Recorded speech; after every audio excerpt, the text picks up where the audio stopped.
ሐሳባችሁን ያለ ገደብ አቅርባችሁና በጋራ መክራችሁበት በቀና ልቦና ለተቃና አስተሳሰብ ለዘላቂ ወዳጅነት እንሰራ ዘንድ እያዳመጣችሁን ስለሆነ ምስጋናችን የላቀ ነው።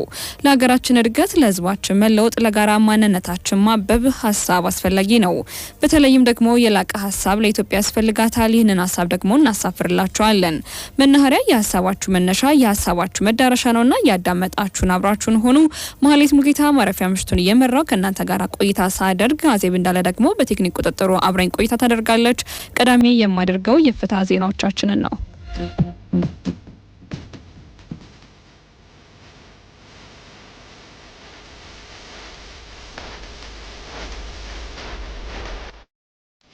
ምክር ቤቱ ከአራት ሀገራት ጋር የተደረገውን የአየር አገልግሎት ስምምነት ለሚመለከተው ቋሚ ኮሚቴ መራ። የህዝብ ተወካዮች ምክር ቤት 5ኛ ዓመት የስራ ዘመን 18ኛ መደበኛ ስብሰባውን ባካሄደበት ወቅት ከአራት ሀገራት ማለትም ከሴራሊዮን ሪፐብሊክ፣ ከአንጎላ ሪፐብሊክ፣ ከባንግላዴሽ ሪፐብሊክ እንዲሁም ከኢስትዋቲክ ንጉሠ ነገስት መንግስት ጋር የተደረገውን የአየር አገልግሎት ስምምነት ከመረመረ በኋላ ለውጭ ግንኙነትና ሰላም ጉዳዮች ቋሚ ኮሚቴ መርቷል። የቀረበው ስምምነትን በተመለከተ ለገለጻ ያደረጉት በህዝብ ተወካዮች ምክር ቤት የመንግስት ረዳት ተጠሪ ሚኒስትር ዴኤታ ዶክተር ምህረቱ ሻንቆ ስምምነቶቹ የኢትዮጵያን ብሔራዊ ጥቅም መነሻ በማድረግ የተዘጋጁና የአየር መንገድን የገበያ ድርሻ የሚያሰፉ በሀገራት መካከል የሚደረጉ ትብብሮችን የሚያጠናክሩ መሆናቸውን አስረድተዋል። በዚህ መነሻነት የኢትዮጵያ መንግስት ከሴራሊዮን ሪፐብሊክ ጋር ያደረገው ስምምነትን በተመለከተ ማብራሪያ ሰጥተዋል። ስምምነቱ የአቪዬሽን ደህንነትና ፍትሃዊ የገበያ ውድድርን እንዲሁም የታሪፍ አወሳሰንን በተመለከቱ ዓለም አቀፍ መርሆችን ያካተተ ሲሆን ተወካይ አየር መንገዶች ለስራቸው የሚያስፈልጋቸውን እቃዎችን ከቀረጥ ነፃ እንዲያስገቡ፣ ያገኙትን ገቢ ወደ ሀገር ቤት በቀላሉ እንዲያስተላልፉ ምቹ ሁኔታን ይፈጥራል። የስምምነቱ መጽደቅ ከሴራሊዮን ጋር ያለን የሁለትዮሽ ግንኙነት ከማጠናከሩ በላይ በሀገራዊ የ10 ዓመት የልማት እቅድ መሰረት የአየር ትራንስፖርት ተደራሽነትን ለማስፋት፣ ለአየር መንገዳችን ተጨማሪ የገበያ ዕድል ለመፍጠር፣ የውጭ ቀጥተኛ ኢንቨስትመንትና ቱሪዝምን ለማበረታታት እንዲሁም የውጭ ምንዛሬ ግኝትን፣ የስራ ዕድል ፈጠራን ለመደገፍ ከፍተኛ ፋይዳ አለው። ይህም ስምምነት በሀገራችን ላይ የሚጥለው የተለየ ግዴታ የሌለና ጥቅማችንን የሚያስከብር በመሆኑ በተመሳሳይም ከአንጎላ ሪፐብሊክ ጋር የተደረገው የአየር አገልግሎት ስምምነት የኢትዮጵያን የአየር መንገድ የገበያ ድርሻ የሚያሳድግ እንዲሁም ያለተጨማሪ ቅድመ ሁኔታዎች መዳረሻዎችን ለማስፋት የሚያግዝ መሆኑን በህዝብ ተወካዮች ምክር ቤት የመንግስት ረዳት ተጠሪ ሚኒስትር ዴኤታ ዶክተር ምህረቱ ሻንቆ በንባብ አቅርበዋል። በኢፌዴሪና በአንጎላ ሪፐብሊክ መንግስታት መካከል የተፈረመውን የአየር አገልግሎት ስምምነት በሁለቱ ሀገራት መካከል ያለውን ታሪካዊ ግንኙነት ይበልጥ ወደ ላቀ ደረጃ የሚያሸጋግር ከመሆኑ በላይ አየር መንገዳችን በደቡባዊ አፍሪካ ያለውን የገበያ ድርሻ የሚያሳድግ ነው። እንዲሁም የኢትዮጵያ አየር መንገድ ያለምንም የአውሮፕላን አይነትና የበረራ ምልልስ ገደብ የ3ኛ፣ 4ኛና 5ኛ የትራፊክ መብቶችን በመጠቀም በሉዋንዳ በኩል ወደ 3ኛ ሀገራት በረራዎችን እንዲያደርግ የሚያስችል ስምምነቱ የሲቪል አቪዬሽን ደህንነት፣ የአካባቢ ጥበቃን እና የካርቦን ልቀት ቁጥጥርን ጨምሮ በርካታ ድንጋጌዎችን ያቀፈ ሲሆን ተወካይ አየር መንገዶቻችን በራሳቸው የሰው ኃይልና መሳሪያ ቴክኒክ አገልግሎት እንዲሰጡ፣ የንግድ ወኪል ቢሮዎችን እንዲከፍቱና ያገኙትን የተጣራ ገቢ ያለምንም ገደብ ወደ ሀገር ቤት እንዲያስተላልፉ ህጋዊ ጥበቃ ያደርጋል። ከባንግላዴሽ ህዝባዊ ሪፐብሊክ መንግስት ጋር የተደረገው የአየር አገልግሎት ስምምነት ልክ እንደ ሌሎቹ ሁሉ ለኢትዮጵያ የአየር መንገድ ተጨማሪ ጠቀሜታዎችን ያካተተ መሆኑን ዶክተር ምህረት አንስተው የሁለቱ ሀገራት የልማት ትብብርን የሚያጠናክር መሆኑንም አመላክተዋል። በሁለቱ ሀገራት መካከል እያደገ የመጣውን የአየር ትራፊክ ፍሰት ታሳቢ በማድረግ የተዘጋጀ ሲሆን ለአየር መንገዳችን ያለምንም የአውሮፕላን አይነትና የበረራ ድግግሞሽ ገደብ የ3ኛና 4ኛ የትራፊክ መብቶችን ከመስጠቱም በላይ ከአፍሪካ ውጭ በ5ኛ የትራፊክ መብት ወደ ተመረጡ መዳረሻዎች የመብረር፣ የአየር ክልል አቋርጦ የመሻገርና ለቴክኒክ ጉዳይ የማረፍ መብቶችን በይፋ የሚያረጋግጥ ነው። ይህ ስምምነት የሲቪል አቪዬሽን ደህንነት፣ የበረራ ኮድ ማጋራት ኮድ ሼሪንግ እና የአካባቢ አየር ንብረት ጥበቃን ጨምሮ ዓለም አቀፍ መርሆችን ያካተተ ሲሆን ተወካይ አየር መንገዶች የንግድ ወኪል ቢሮዎችን እንዲከፍቱና ያገኙትን የተጣራ ገቢ በወቅቱ የምንዛሬ ተመን ወደ ሀገር ቤት እንዲያስተላልፍ ሕጋዊ ዋስትናን ይሰጣል። በተመሳሳይም በኢስዋቲኒ ንጉሠ ነገሥት መንግስት ጋራም የተደረገው የአየር ስምምነት ቀደም ሲል እንደተጠቀሱት ሁሉ በርካታ ጠቀሜታዎች ለአየር መንገዱና ለኢትዮጵያ የሚያስገኝ መሆኑን ዶክተር ምህረት አብራርተዋል። ስምምነቶቹ ለዝርዝር እይታ ለውጭ ግንኙነትና ሰላም ጉዳዮች ቋሚ ኮሚቴ ተመርቷል።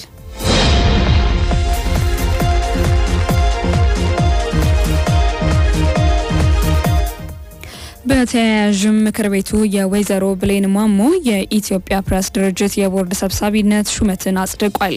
የሕዝብ ተወካዮች ምክር ቤት የኢትዮጵያ ፕሬስ ድርጅት ዋና የቦርድ ሰብሳቢን ጨምሮ የ9 አባላትን ሹመት መርምሮ አጽድቋል። ምክር ቤቱ ዛሬ ባካሄደው መደበኛ ስብሰባው የሆርን ሪቪው መጽሔት ዋና አዘጋጅ ወይዘሮ ብሌን ማሞን የኢትዮጵያ ፕሬስ ድርጅት የቦርድ ሰብሳቢነት ሹመትን አጽድቋል። ለምክር ቤቱ አባላት በጠቅላይ ሚኒስትር አብይ አህመድ አማካኝነት በእጩነት የቀረቡትን የቦርድ አባላት የውሳኔ ሀሳብን በንባብ ያቀረቡት በህዝብ ተወካዮች ምክር ቤት የመንግስት ረዳት ተጠሪ ሚኒስትር ዴኤታ ዶክተር ምህረቱ ሻንቆ የእጩዎችን ምልመላ የኢትዮጵያ ፕሬስ ድርጅትን ለማቋቋም የወጣ አዋጅ ቁጥር 1151 ህዝባር 2011 አንቀጽ 8 ምዕራፍ 2ን መሰረት በማድረግ መልኩ መሆኑንም አብራርተዋል። የቦርዱ አባላት የተቋሙ ዓላማና ተልዕኮን፣ የሀገሪቱን ብዝሃነት፣ የወጣቶችና ሴቶችን ተሳትፎ፣ ወቅታዊ ብሔራዊ ጥቅምን መሰረት በማድረግ ማመልከታቸውንም ገንዘበዋል። በዚህ መነሻነትም ወይዘሮ ብሌን ማሞ የኢትዮጵያ ፕሬስ ድርጅት የቦርድ ሰብሳቢ እንዲሆኑ በእጩነት መቅረባቸውን በመግለጽ የትምህርት ዝግጁነታቸውና የስራ ልምዳቸውም ለዚህ ኃላፊነት ብቁ መሆኑን በንባብ አቅርበዋል። እጩ ወይዘሮ ብሌን ማሞ የግል ሚዲያ ኃላፊ ለሰብሳቢነት፣ የትምህርት ዝግጅት የመጀመሪያ ዲግሪ በሕግ ከሐዋሳ ዩኒቨርሲቲ፣ የሁለተኛ ዲግሪ በዓለም አቀፍ ደህንነትና ዓለም አቀፍ አስተዳደር ከለንደን ዩኒቨርሲቲ፣ የስራ ልምድ ሆርን ሪቪው በተባለው በአፍሪካ ቀንድ ጉዳዮች ላይ በሚያተኩር ገለልተኛ የምርምር ተቋም በዋና ስራ አስፈጻሚነት የጥናት ጽሁፎችን በማዘጋጀት እንዲሁም የቀጠናውን ዲፕሎማሲ የሚተነትን የፖድካስት ፕሮግራም ዋና አዘጋጅነት እየሰሩ የሚገኙ በኢትዮጵያ የውጭ ግንኙነት ኢንስቲትዩት ውስጥ በምርምር ተባባሪነትና በዲጂታል ኮሚኒኬሽን አማካሪነት ያገለገሉ፣ በኢትዮጵያ ብሮድካስቲንግ ኮርፖሬሽን በውጭ ቋንቋዎች መመሪያ በኢትዮጵያ ድምፅ ፕሮዳክት ላይ የሙያ ማማከር አገልግሎት እየሰጡ የሚገኙ፣ የኢትዮጵያ ዜና አገልግሎት ሄልዝ ኦፍ አፍሪካ ሚዲያ አማካሪ በመሆን በማገልገል ላይ የሚገኙ፣ የኢትዮጵያ ሰብአዊ መብቶች ጉባኤ ውስጥ በምርምርና በሕግ ባለሙያነት የሰሩ ሲሆን በተለያዩ የግል ሕግ ድርጅቶች ውስጥም በሕግ አማካሪነት አገልግለዋል። የምክር ቤቱ አባላትም ለቀረቡት እጩዎች ድጋፋቸውን በመግለጽ ኃላፊነታቸውን በሚገባ መወጣት የሚችሉ ናቸው ሲሉም ተናግረዋል። አንደኛ አቶ መሐመድ ካሳ ለረጅም ጊዜ ያውቃቸዋለሁ። ተባባሪ፣ ሀገር ወዳድ፣ ሀሳብ የማያልቅባቸውና ለአገር በጣም ቅን ሀሳቢ የሆኑ ወጣት ስለሆኑ በቦርድ አባልነት መቅረባቸውን በጣም ተገቢ ሆኖ አግኝቸዋለሁ።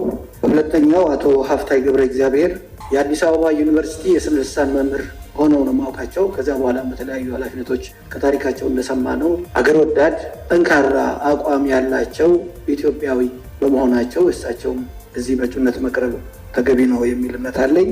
ሶስተኛው አቶ ተስፋዬ ዘውዴ በሙያቸውም በትምህርት ዝግጅታቸውም ለድርጅቱ ለኢትዮጵያ ፕሬስ ድርጅት ስራ ተገቢውን ስራ ያከናውናሉ የሚል እምነት አለኝ። በአጠቃላይ የቀረቡልን እጩዎች በስብጥር ከመቼውም ጊዜ በላይ የተሻለ፣ ምናልባት ጾታ የሴቶች ቁጥር አንሷል ካልተባለ በቀር በጣም ጥሩ አባላት ነው የቀረቡልን።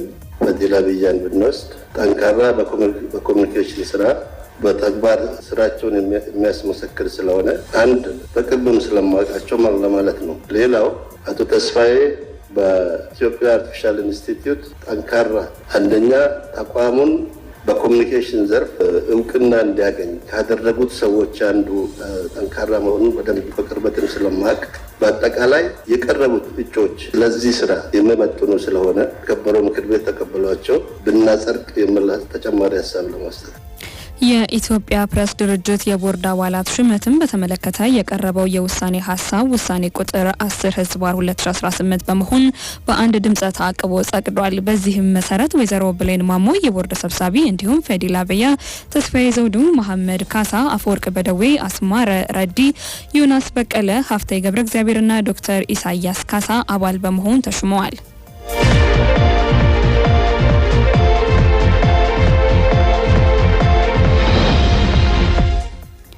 ለመካከለኛው ምስራቅ ቀውስ ሰላማዊ እልባት እንዲበጅ ኢትዮጵያ ለአፍሪካ ህብረት የሰላም ጸጥታ ምክር ቤት ጥሪ ማቅረቧ ተገለጸ። ለመካከለኛው ምስራቅ ቀውስ ሰላማዊ መፍትሄ እንዲበጅ ኢትዮጵያ ለአፍሪካ ህብረት የሰላም ጸጥታ ምክር ቤት ጥሪ ማቅረቧን የውጭ ጉዳይ ሚኒስቴር አስታውቋል። የምክር ቤቱ አባል ሀገራት የወቅቱ መሪ ሀገር በሆነችው ኢትዮጵያ አማካኝነት ስብሰባ ማካሄዳቸውን የውጭ ጉዳይ ሚኒስቴር ቃል አቀባይ አምባሳደር ነቢያት ጌታቸው በሚኒስትሩ ሳምንታዊ መግለጫ ተናግረዋል። በስብሰባው ወቅትም ኢትዮጵያ እንደ ሀገር ባከናወነችው አህጉራዊ ጠቀሜታ ባላቸው ጉዳይ ላይ በዓለም አቀፍ አጀንዳዎች ዙሪያ ምክክር እንዲደረግ ጥረት ለማድረጓም ቃል አቀባዩ ተናግረዋል። ኢትዮጵያ በሰው ሰራሽ አስተውሎት ዘርፍ እያከናወነች ያለው ስራ በምሳሌነት በማንሳትና በዓለም አቀፍ ጉዳይም የመካከለኛው ምስራቅ ቀውስን በአጀንዳነት ማንሳቷን ቃል አቀባዩ ገልጸዋል። በመካከለኛው ምስራቅ የተፈጠረውን ቀውስ የሰላምና ጸጥታ ምክር ቤቱ እንደ አህጉር እንዲመክርበት ኢትዮጵያ አጀንዳ አድርጋ ማንሳቷንም አብራርተዋል። ኢትዮጵያ እንደ ምክር ቤቱ አመራር ጉዳዩን ለምክክር ማቅረብ ያስፈልጋል። ዓለም አቀፍ ቀውስም የአፍሪካ ጉዳይ በመሆኑ ነው ብለዋል ቃል አቀባዩ። በተጨማሪም በቅርቡ ወደ ኢትዮጵያ የመጡት የቡሩንዲ፣ ላይቤሪያ፣ ደቡብ ሱዳን፣ የሞዛምቢክ ፕሬዝዳንቶችም ከጠቅላይ ሚኒስትር አብይ አህመድ ጋራ በመገናኘት የሁለትዮሽ ግንኙነትን የታደሰበትና በርካታ ስምምነቶች የተከናወኑበት ጊዜ እንደነበረም ገልጸዋል። ስምምነቶቹ በተለይም በግብርና፣ በታዳሽ ኃይል፣ በሰው ሰራሽ አስተውሎት፣ በዲጂታላይዜሽንና በማዕድን ዘርፍ ላይ ትኩረት ያደረጉ መሆናቸውንም አመላክተዋል። የአፍሪካ ህብረት የሰላምና ጸጥታ ምክር ቤት የወሩ ሊቀመንበርነት ተግባራት ዙሪያ ቀደም ሲል እንዳስታወቅ ነው ኢትዮጵያ እንደ አውሮፓውያን አቆጣጠር በኤፕሪል ወር የአፍሪካ ህብረት የሰላምና ጸጥታ ምክር ቤት የሊቀመንበርነት ኃላፊነቷን ወስዳ የተለያዩ አጀንዳዎች በማቅረብ የራሷንም ኮሌክቲቭሊም በጋራ ያሉ አጀንዳዎችን ማራመድ ተችሏል። በክቡር የውጭ ጉዳይ ሚኒስትራችን ሰብሳቢነት የተካሄደው የምክር ቤቱ አባል ሀገራት ሚኒስትሮች የተሳተፉበት የሰው ሰራሽ አስተውሎት ስብሰባ ነው። በዚህ ስብሰባ ኢትዮጵያ በዘርፉ እያከናወነች ያለውን የላቀ ስራ ለአፍሪካም ተምሳሌት እንደሆነና በቀጣይም የአፍሪካ መልህቅነቷን አጠናክራ እንደምትቀጥል አቅጣጫ ያስቀመጠችበት ነው። በዚህ በሰው ሰራሽ አስተውሎት ስራ ኢትዮጵያ በአፍሪካ ከቀዳሚዎች ተርታ የምትሰለፍ ሲሆን ጊዜውን ተንብያ ቀድማ ተቋም ያቋቋመችና ስትራቴጂም ያወጣች ሀገር ናት። የእድሉ ግንባር ቀደም ሆና ቴክኖሎጂው ተጨባጭ እርምጃዎችን ያስመዘገበች ሀገር ናት። ሌላው በአፍሪካ ጸጥታ ምክር ቤት ሊቀመንበርነታችን ወቅት ኢትዮጵያ በወቅታዊ የሆርሙዝ ሰርጥና ወቅታዊ የመካከለኛ ምስራቅ ጉዳይ እንደ አፍሪካ እንዲመከርበት አጀንዳውን አቅርባ ውይይት ተደርጓል። በዚህም እንደ አፍሪካ ሰላማዊ እልባት እንዲበጅለት ጥሪዋን አቅርባለች። የኢትዮጵያ የአፍሪካ ህብረት የሰላምና የጸጥታ ምክር ቤት ሊቀመንበርነት በያዝነው ወር እንደሚጠናቀቅ የውጭ ጉዳይ ሚኒስቴር አስታውቋል።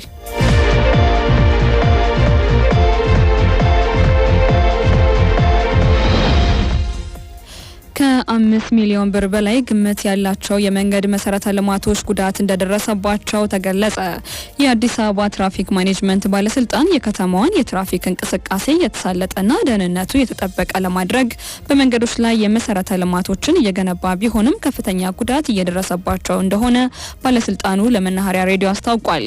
በበጀት ዓመቱ 9 ወራት ውስጥ ከ5 ሚሊዮን ብር በላይ ግምት ያለው 120 ምልክትና ማመላከቻዎች፣ ቦርዶች፣ ሴፍቲ ሮሎች እንዲሁም አጥሮች ላይ ጉዳት መድረሱን የባለስልጣኑ የህዝብ ግንኙነትና ኮሙኒኬሽን ዳይሬክተር ወይዘሮ ገነት ዲባባ ተናግረዋል። አሽከርካሪዎቹ በልማቱ ላይ ጉዳት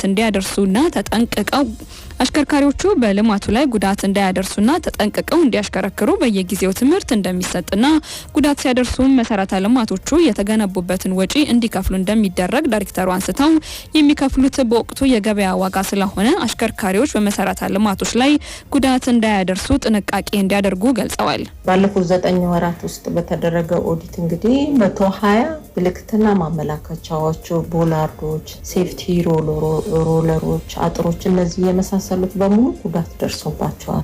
በፊት የተተከለበት ዋጋና የአሁኑ ዋጋ እኩል ላይሆን ይችላል። በ100 ሺህ ብሮች የሚቆጠር ሊሆን ይችላል። አሽከርካሪዎች መንገዶቻቸውን ሲጠቀሙ ከሰውም ባለፈ እንግዲህ ንብረትን በጥንቃቄ ማየት እንዳለባቸው ነው የምፈልገው። ህብረተሰቡም ደግሞ እነዚህ ጉዳት የደረሰባቸው መሰረተ ልማቶች ሲያይ ወዲያው ጥቆማ ቢያደርግልን ባለሙያዎቻችን በቦታው ተገኝተው ወደ ነበረበት የመመለስ ሁኔታንም ይፈጥራሉ።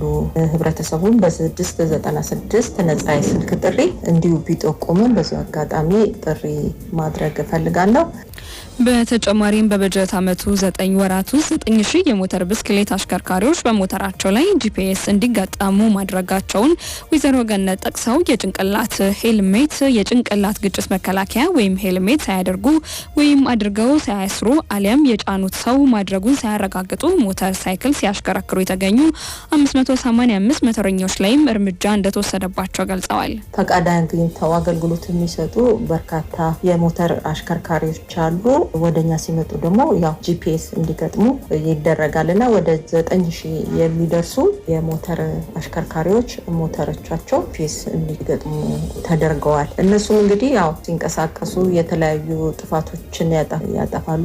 የትራፊክ ሕግና ደንቡን ሳይከተሉ የሚያሽከርክሩ አሽከርካሪዎች ሄልሜት ሳያደርጉ ሞተር ብስክሌት ሲያሽከረክሩ እንደገና የሚያሳፍሩት አካል ካለ ደግሞ እሱም ተሳፋሪው ሄልሜት እንዲያደርግ ይጠየቃል። ባለፉት 9 ወራት እንግዲህ 585 ሞተረኞች ይሄንን ደንብ ሳይከተሉ በመንቀሳቀሳቸው እንዲቀጡ ተደርገዋል። ማንኛውም ማህበረሰብ ጉዳት የደረሰባቸው መሰረተ ልማቶችንና ደንብ ተላልፈው የሚያሽከረክሩ አሽከርካሪዎችን ሲመለከት በተቋሙ ነፃ የስልክ መስመር 696 በመደወል ጥቆማ እንዲሰጥ ዳይሬክተሯ ጠይቀዋል።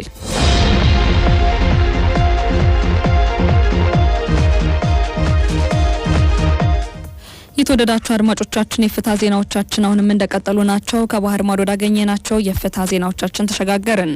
የናይጄሪያው የጦር ኃይል በሰሜን ምስራቅ የሀገሪቱ ክፍል ባደረጋቸው ዘመቻዎች 18 እስላማዊ ታጣቂዎች መገደሉን አስታውቋል።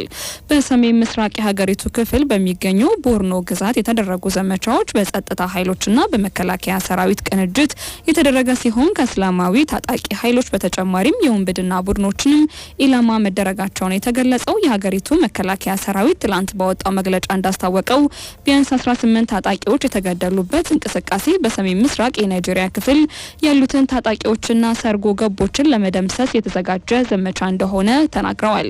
የወታደራዊ ኃይሉ ቃል አቀባይ ሳኒ ኡባ እንዳስታወቁት በሀገሪቱ የአየር ኃይልና ጥቃት በተሰነዘረበት አካባቢ በሚገኙ የማህበረሰብ አጋዥ ኃይሎች ድጋፍ የተደረገው ዘመቻ የእስላማዊ ታጣቂዎች ዋነኛ መገኛዎች ላይ ያነጣጠረ ነበር። ታጣቂ ቡድኖቹም በተለያዩ ወታደራዊ ማዘዣዎች ላይ በፈጸሟቸው ድንገተኛ ጥቃቶች በርካታ ወታደሮችና ከፍተኛ አዛዦችን ጨምሮ መገደላቸውን ተከትሎ መንግስት በሰሜናዊ ምስራቅ የሀገሪቱ ክፍል የተጠናከረ ዘመቻ ለመጀመር ተገዷል።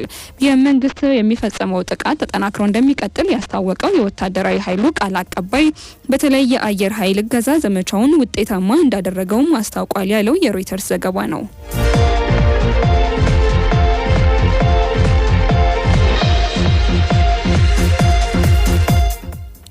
አሜሪካ በኢራን ላይ የምትጥለውን እገዳ መራዘሙን ተከትሎ የነዳጅ ዋጋ በበርሜል $120 በላይ ጨምሯል ተባለ። አሜሪካ ኢራን ላይ የተራዘመውን እገዳ እንደምትጥል መግለጹን ተከትሎ በዓለም አቀፍ ደረጃ የነዳጅ ዋጋ ጨምሯል ያለው ቢቢሲ ነው። የዓለም አቀፍ የነዳጅ ዋጋ በበርሜል $120 በላይ መሆኑን ዘገባው ገልጿል።